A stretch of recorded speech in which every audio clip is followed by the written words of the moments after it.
আসসালামু আলাইকুম বন্ধুরা, সবাই কেমন আছেন? আশা করি সবাই ভালো আছেন। আজকে আমি তৈরি করে দেখাবো দারুণ মজার একটা পিঠা রেসিপি। আজকে তৈরি করে দেখাবো শুধুমাত্র সুজি দিয়ে ভাপা পিঠা রেসিপি।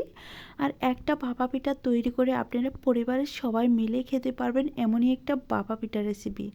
অনেকেই এই ভাপা পিঠাটাতে টক দই ইউজ করে। আমি কোনো রকম টক দই দিব না, শুধুমাত্র বেকিং পাউডার দিয়ে তারপর আমি আজকের ভাপা পিঠা তৈরি করে নেব। আর এই ভাপা পিঠা দেখতেও যেমন সুন্দর, খেতে কিন্তু অসম্ভব মজার। অনেকটাই নরম আর অনেক সফট হয়ে থাকে। ঝটপট বানিয়ে নেওয়া যাবে, হাতে শুধু 15 মিনিট সময় হলেই এই ভাপা পিঠা তৈরি করে নেওয়া যাবে। চলুন মূল ভিডিওতে। আজকের ভাপা পিঠা তৈরি করার জন্য প্রথমে নিয়েছি এখানে চায়ের কাপের 1 কাপ তরল দুধ। দুধটাকে আমি আগে থেকেই জাল করে ঘন করে নিয়েছি। আর সেই চায়ের কাপ দিয়েই 1.5 কাপ সুজি দিয়ে দিচ্ছি। আর এই মাপটা কিন্তু অবশ্যই মনে রাখার চেষ্টা করবেন। এই মাপের ওপরই আজকের ভাপা পিঠাটা অনেকটা সুন্দর হতে চলেছে। আমি 1.5 কাপ সুজি দিয়ে দিচ্ছি, তারপরে দুধের সাথে সুজিটাকে ভালোভাবে মিশিয়ে নিচ্ছি। একটা হ্যান্ড উইক্সের সাহায্যে ভালোভাবে মিশিয়ে নিচ্ছি। আপনারা চাইলে কাঁটা চামচের সাহায্যেও ভালোভাবে মিশিয়ে নিতে পারেন। আমি হ্যান্ড উইক্সের সাহায্যে কিছুক্ষণ ভালোভাবে মিশিয়ে নিচ্ছি। তো দেখেন মিশিয়ে নেওয়া হয়ে গেছে। এখন আমি এখানে অ্যাড করে দিব স্বাদ মতো লবণ। লবণটা আপনাদের পছন্দ মতো দিয়ে দিবেন। তার সাথে দিয়ে দিচ্ছি চায়ের কাপের 1 কাপের কম একটু চিনি। চিনিটা আপনাদের মিষ্টি কেমন খাবেন সেই অনুযায়ী দিয়ে দিতে পারেন। আমি একটু কমিয়ে দিচ্ছি। আপনারা চাইলে চায়ের কাপটা ভরেও দিয়ে দিতে পারেন। দেখেন আমার মেশানো হয়ে গেছে। খুব ভালোভাবে মিশিয়ে নিতে হবে। আর আজকের ভাপা পিঠাটা হচ্ছে, আমি যে ব্যাটারটা তৈরি করছি ঠিকঠাকভাবে ব্যাটার তৈরি হলে ভাপা পিঠাটা অনেকটা সুন্দর হবে, ভিতরে কাঁচা থাকবে না, অনেকটা ফুলকো হবে। এখন আমি 10 মিনিটের জন্য রেস্টে দিয়ে দেব। অবশ্যই 10টা মিনিট রেস্টে রাখার চেষ্টা করবেন, এতে করে অনেকটা সেট হয়ে যাবে আর ভাপা পিঠাটা অনেকটাই সুন্দর হবে। আমি 10 মিনিট পর ফিরে এসে দেখাচ্ছি 10 মিনিট পর কতটুকু সেট হয়ে গেছে। দেখেন এখন কিন্তু অনেকটাই সেট হয়ে গেছে। আর সুজিগুলোও ফুলে গেছে আর চিনিতে একটা পানিও ছেড়ে দিয়েছে। এখন আবারও ভালোভাবে নেড়ে চেড়ে মিশিয়ে নেব। মিশিয়ে নেওয়া হয়ে গেলে এখানে আমি অ্যাড করে দিব নারিকেল কোড়া। আপনারা চাইলে নারিকেল কোড়াটা বাদ দিয়ে দিতে পারেন, তবে নারিকেল কোড়াটা দিলে অনেকটাই স্বাদে বেড়ে যায়। আমি এখানে 1 কাপ নারিকেল কোড়া দিয়ে দিচ্ছি। আপনারা চাইলে অল্প পরিমাণও দিয়ে দিতে পারেন, আবার চাইলে বাদ দিতে পারেন। এতে করেও ভাপা পিঠাটা কিন্তু অনেকটাই সুন্দর হবে।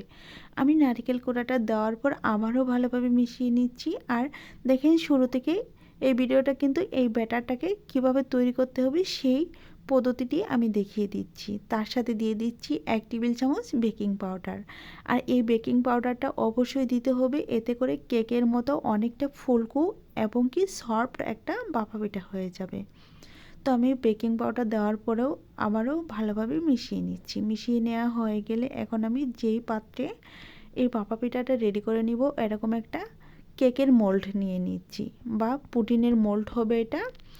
আমি এর মধ্যে একটু তেল ব্রাশ করে নিব। তেল ব্রাশ করে নিলে কি হবে, যখন ভাপা পিঠাটা নামাবো তখন আপনা আপনি ছেড়ে বেরিয়ে আসবে।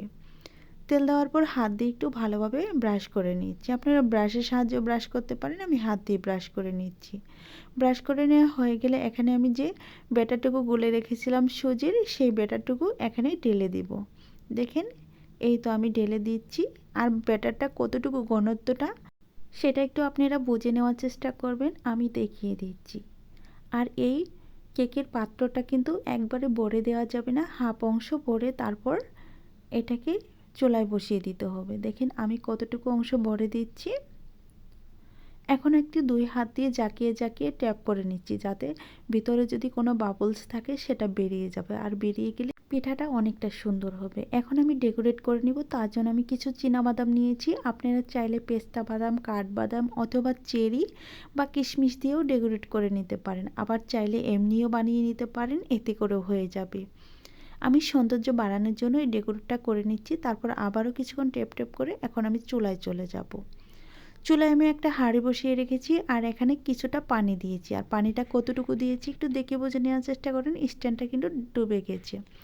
আর তার উপর আমি দিয়ে দিচ্ছি ভাপা পিঠা বানানো পাত্রটা। আর পাত্রটা দেওয়ার পর আমি এক্সট্রা একটা প্লেট দিয়ে ঢেকে দিব, যাতে করে উপর থেকে কোনো ঘামের পানি না ঝরে পড়ে। তারপর আমি অন্য একটা ঢাকনা দিয়ে ঢেকে তারপর আমি 15 থেকে 20 মিনিট পর ফিরে এসে দেখাবো আমার 15 মিনিটও লাগতে পারে, আবার 20 মিনিটও লাগতে পারে, তার বেশি লাগবে না। তো আমি 15 মিনিট পরে ফিরে এসে দেখাচ্ছি। 15 মিনিট পর হয়ে গেছে। দেখেন পানিটা কিন্তু এখনও শুকিয়ে যায়নি, আর দেখেন ঢাকনা থেকে এক্সট্রা গামের পানি অনেকটুকু ঝরে গিয়েছে। এখন আমি একটা চামচের সাহায্যে ঢাকনাটা তুলে নিচ্ছি। এর মধ্যে আমি একটা কথা বলে দিচ্ছি, আমি চুলার আঁচটা লোয়ের মাঝামাঝি রেখেছিলাম। দেখেন কিভাবে রেখেছি। এখন আমি একটা টুথপিক দিয়ে চেক করে নিচ্ছি আসলেও ভাপা পিঠাটা কতটুকু হয়েছে। যখন দেখবেন টুথপিকটা একদমই ক্লিন বের হয়েছে, তখন বুঝে নেবেন ভাপা পিঠাটা কিন্তু পুরোপুরি হয়ে গিয়েছে। আর যদি টুথপিকের গায়ে যদি কিছু লেগে থাকে, তাহলে বুঝে নেবেন আরও 5 মিনিট রান্না করে নিতে হবে। এখন আমি পুরোপুরি ঠান্ডা করার পর তারপর পিঠাটা দেখিয়ে দিব কতটুকু সুন্দর হয়েছে। আমি ঠান্ডা করার পর ফিরে এসে দেখাচ্ছি।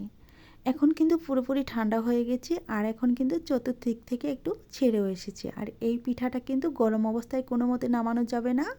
গরম অবস্থায় নামাতে গেলে তাহলে কিন্তু মোল্ডের গায়ে ধরে যাবে। তার জন্য ঠান্ডা করার পর একটু উল্টিয়ে তারপর একটু টেপ টেপ করে নামিয়ে নিতে হবে।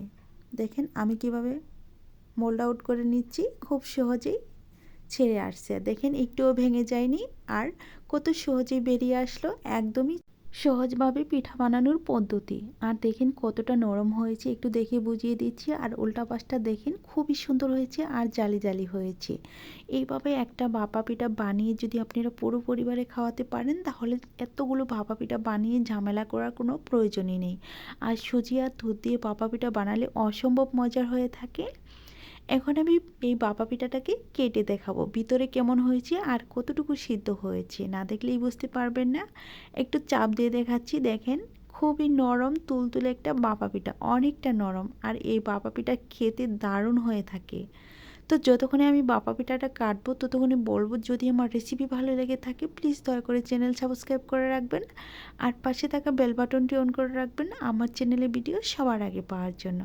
আর এতক্ষণে যারা আমার চ্যানেলটি সাবস্ক্রাইব করে দিয়েছেন, তাদেরকে অসংখ্য অসংখ্য ধন্যবাদ। আর যারা সাবস্ক্রাইব করে দেননি, তাদের কাছে আমার ছোট্ট একটি অনুরোধ রইল, চ্যানেলটি সাবস্ক্রাইব করে দিয়ে পাশে থাকার চেষ্টা করবেন। দেখেন আমি কিন্তু একদমই সুন্দরভাবে কেটে দেখাচ্ছি, আর কতটা নরম হয়েছে। ভিতরে কিন্তু একটুও কাঁচা নেই, একদমই ফুলকো ফুলকো ভাপা পিঠা হয়েছে। এইভাবে ভাপা পিঠা বানিয়ে আপনারা বাচ্চাদের ছোটো বড়ো সকলের মন জয় করে নিতে পারবেন। আর আজকের রেসিপিটি কেমন হয়েছিল অবশ্যই কমেন্টের মাধ্যমে জানিয়ে দিবেন, আর একটা লাইক দিয়ে উৎসাহ দিবেন। দেখেন খুব কাছ থেকে দেখিয়ে দিচ্ছি দানাগুলো কতটা সুন্দর হয়েছে। একদমই দানা দানা একটা ভাপা পিঠা হয়েছে, দারুণ খেতে। তো আজ এ পর্যন্তই, বিদায় নেওয়ার পালা। ভালো থাকবেন, সুস্থ থাকবেন, আল্লাহ তাআলার কাছে এই কামনা করে বিদায় নিচ্ছি। পরবর্তীতে আবার নতুন কোনো রেসিপি নিয়ে দেখা হবে। খোদা হাফেজ।